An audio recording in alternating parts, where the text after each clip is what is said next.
Hi, it's Dave of Urban Astro, and this week is in many ways a continuation of my video from last week. I've been struggling with the Windows Update service. Now, I didn't fully explain from last week, but essentially I was out last Friday night at a remote imaging site about an hour and a half west of me, and I was imaging Rho Ophiuchi. And halfway through the imaging session, both of my mini PCs on my two different telescopes decided to reboot. And when they rebooted, everything that had a serial connection lost their connection.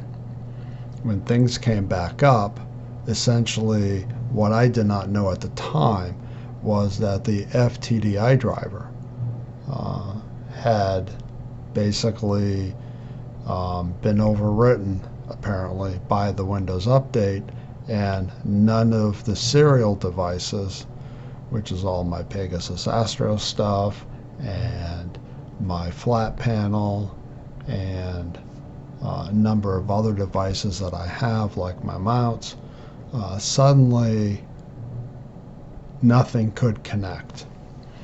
And it essentially ruined that imaging session.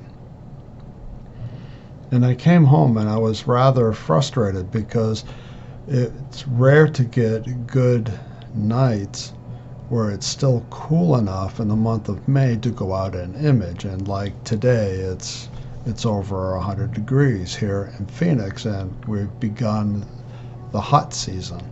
And so my imaging for the year, or at least for the summer, is pretty much done unless I go up north or I go to places that are somewhat cooler. And they're all require a significant amount of travel. So for me, the ability to manage when I update my mini PCs is very, very important for me because I run a lot of different devices. And oftentimes when I update Windows, I also have to do driver updates because oftentimes the drivers that are currently installed will not run after Windows has done an update. So I've had in the past had to go in and do device updates. It's fairly common, at least that's my experience. And so what I'm trying to do is I'm trying to reach a way in which I can determine when to update my Windows PCs on my schedule and not Windows schedule. Now, a lot of commenters on last week's video noted two things. It's like, well, you can pause updates and you can change the active hours. And that's indeed true. You can do those things. And so you just come down here to the Windows Start and you go to your settings. Again, this is Windows 11. Windows 10 is kind of similar. You go here to Windows Update, and you can see that I've got pauses, my updates paused already. In fact, I got them paused so that they will not update until 6/22/2024. But what I find is that that doesn't always seem to work. It seems that if Microsoft comes out with a critical update, it's going to go ahead and download that update anyways, and there's a good chance that it's going to install that update, whether you want it to or not. Or at least that's my experience. Maybe you know some way to kind of stop that behavior, but I haven't been able to figure it out yet. And the other thing that people note is active hours. Well, you can just go in and just change your active hours. Well, here's my active hours, and I set it to manual because I want to set it manually, not automatically. I don't want it to figure out. And So I figured, okay, I'm going to set my start time to 8 p.m. and it will stop at 5 a.m. And it will not let me set this no matter how much I try. So we got 8 p.m., so we're good there. So now we're going to change this to a.m.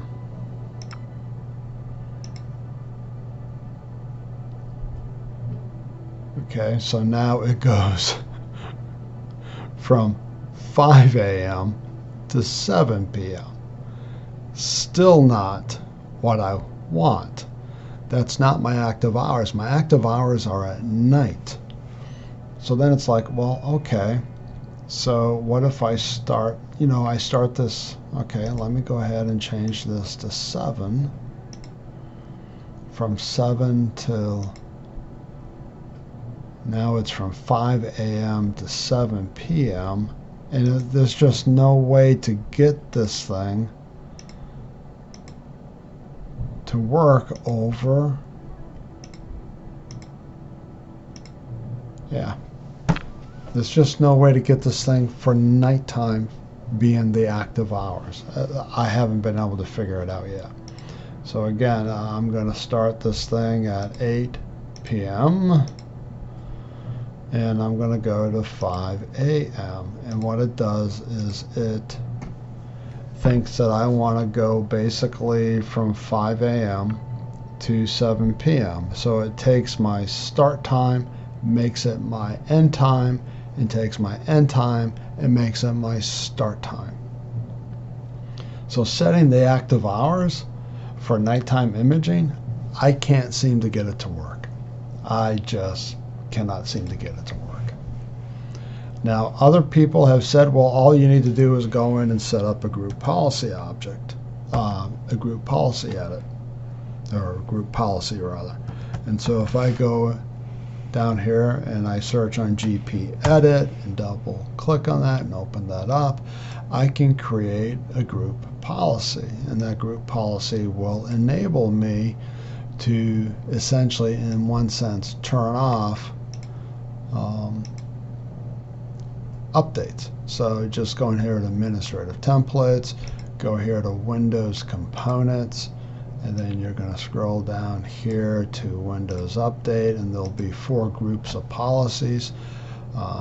Legacy policies, manage end user experience, manage updates offered from a Windows Server update service, which is true for those who are in an enterprise kind of situation, because oftentimes enterprises manage Windows updates, but they have the server software, SCCM is what it's called, in order to manage all that, and then manage updates offered from a Windows update.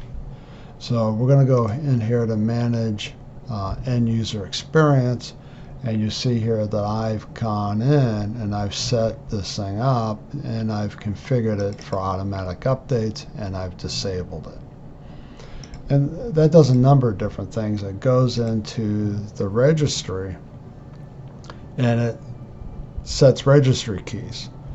And so when you reboot your machine, it reads the registry keys because the policy has made certain settings there, and it just reads those settings and moves on. But what I found was that it doesn't always seem to be consistent. Again, that's part of my struggle, is that over the week, when I had set that last Sunday, over the week of installing, because I've had to reinstall everything fresh because I just decided to wipe everything out and do a fresh install. So I'm doing a fresh install, reconfiguring everything from scratch. And over the course of the week, I noticed that even though I had that set for no automatic updates, that when I went in to look at my update service was up and running. And it was downloading updates. It's like, I just cannot seem to get the update service to stop. And it took a couple days, and I think part of it's time, but I think that there's something built into Windows where it checks for those configurations, and it will just go ahead and just turn them on regardless. Now, I think if you're in an enterprise setting, it's a much different beast. You know, I work for a large company, and they have, you know, it's a massive enterprise. They manage the Windows updates out to all the PCs using enterprise software. And in that kind of a situation, setting the Windows update so that it does not turn on the update service is kind of preferred, and that's what you want. And that group policy editor works fantastic, especially if you tie it to Active Directory groups and you run it that way. But on a standalone PC and a work group, like how I've got mine set up, I don't have an Active Directory infrastructure. I'm not running SCCM, which is Software Configuration Command Module, or I forget what SCCM stands for. But anyways, it's the Microsoft Software Management Console is what it is. And unless you're running that, then the group policy editor may or may not work for you. And I found that for me, it doesn't do what I need it to do. It seems to work for about a day, and then the service comes back on, and I don't know what triggers the service to turn itself back on. I don't know if there's some kind of a timer. I've done searches, I've gone out, I've read through the Microsoft FAQs on the update service, gone out to the Microsoft website, and I've queried Overstack, and I've just gone out to a lot of different places trying to figure out how do I prevent the Windows Update service from updating my PC in the middle of my imaging session. So what I finally settled with was a script. And the script is really two parts. And I'll open up the script here. I've actually got it here pasted in my text box. So the first part of this script I actually got off of Overstack, I think it's Overstack. Where did I get this thing from? Yeah. Stack Overflow is where I got this thing from. And what I did was I just copied and pasted it into a text file, which is what I've got here. And then I opened up a command window and I figured out what the parameters I needed for the next two commands. The first command here, reg add, it resets a registry key, because this is what I found was happening. Is if I go in here into regedit, there was a registry key here, and if I go to computer H key local machine, so here we go, let me show you. So here we are, computer H key local machine system, current control set, services, and then we come all the way down here to the Windows service, update service, which is this guy right here, WUASUSERV. I go here to start, and what I would find is after about 24 hours or so, something would reset this key to DWORD equaling 3. And what 3 means is that the Windows service is running. So even though you set the policy in the group policy editor to disable the Windows Update service, something turns this key back on. Because right now it's set for disable. That's what 4 is. That's what the value here of 4 is. The value of 4 disables this service. It basically sets it up as disabled, but somehow there's another process, and I can't figure out what it is, we'll reset this key to a 3. And when that happens, it doesn't matter what the group policy is set up for, the update service will run.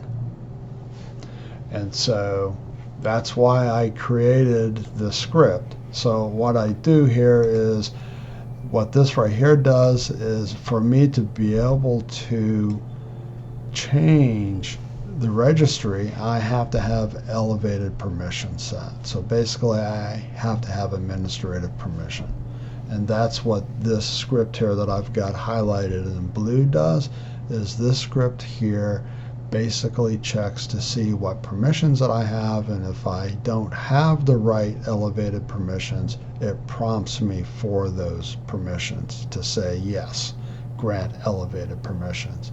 Then once I have the elevated permissions, I then run this particular command, which is regadd. And I used this a lot in batch files back in the day when I was a sysadmin from years back, and I would go in and, you know, regadd this key, change this key, but basically I'm setting that value back to 4. So if some process or some service changes this to a 3, I'm changing it back to a 4. And then the next thing I'm doing is I'm using the net command, and I'm using net stop, and I stop that particular service. And so when I run this, what it does is it will prompt me to elevate my permissions, and I click on yes to elevate, and then it runs those 2 commands, and then that's it. And that seems to solve my problem. So if I run it, it does this. Here's the elevated. Do you want to allow this app to make changes to your device? So you say yes, and boom, there it is. So it goes in. If that registry key value is set to 3, it will reset it back to 4. And if the Windows Update service is running, it will turn it off and disable it.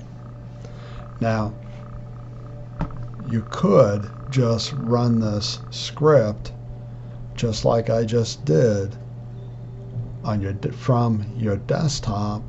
You know, you launch everything up and you get everything running, you just run the script and then you're good. Or you can automate it a little bit more, and that's what I've done. So what you do is you just come down here and you type in run command, and you're going to run here, and you notice that if you type in shell : startup, it will open up the startup directory. And this is a directory that Windows will look at. Once it's started everything up, it goes here as part of the last part of its Windows startup process, and it will execute whatever applications that are in this particular directory. And you notice here that I have to disable when update. So once it's started up everything else, it will then go to this directory and it will execute whatever's in here. So it executes that script, so I don't have to remember to double click on that script in order to go in and to disable the Windows Update service. Now, you can still go in and do updates.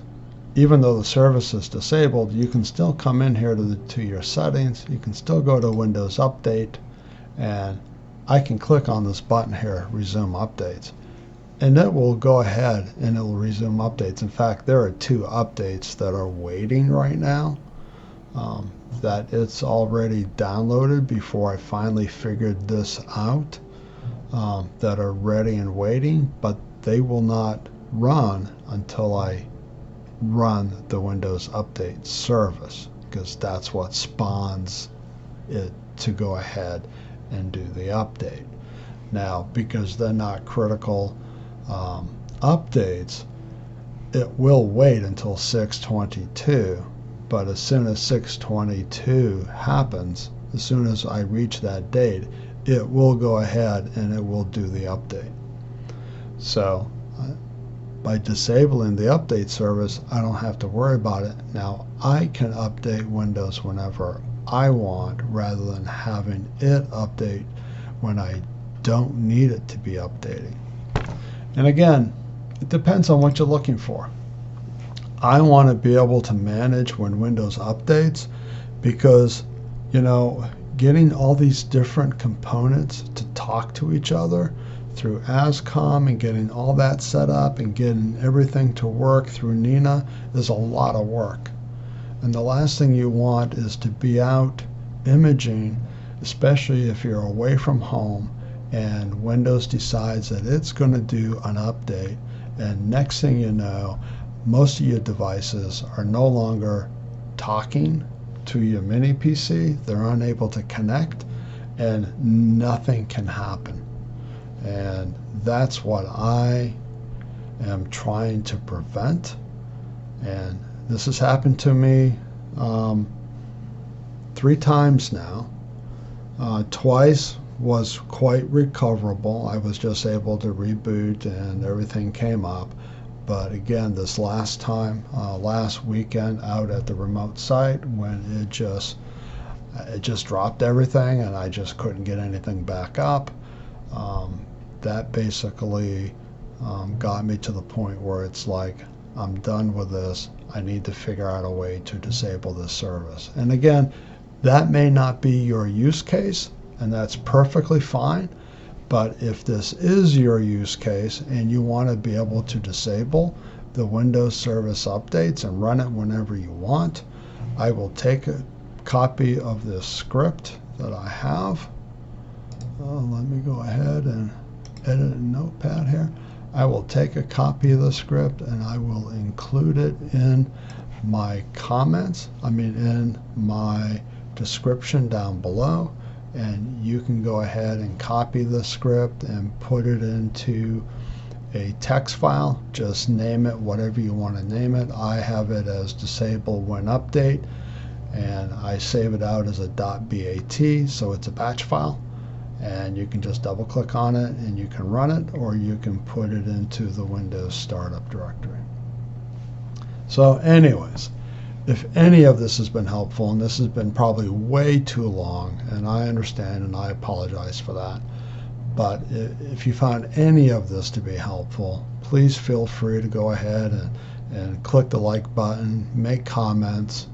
I know that some of you don't think that this is that important, and that's perfectly fine. For you, it may not be. For me, because it did have a pretty significant impact on an imaging night for me. This became something that I just needed to be able to manage and control, and now I can. And so, again, if you like content like this, feel free to subscribe. And until next time, clear skies and happy guiding.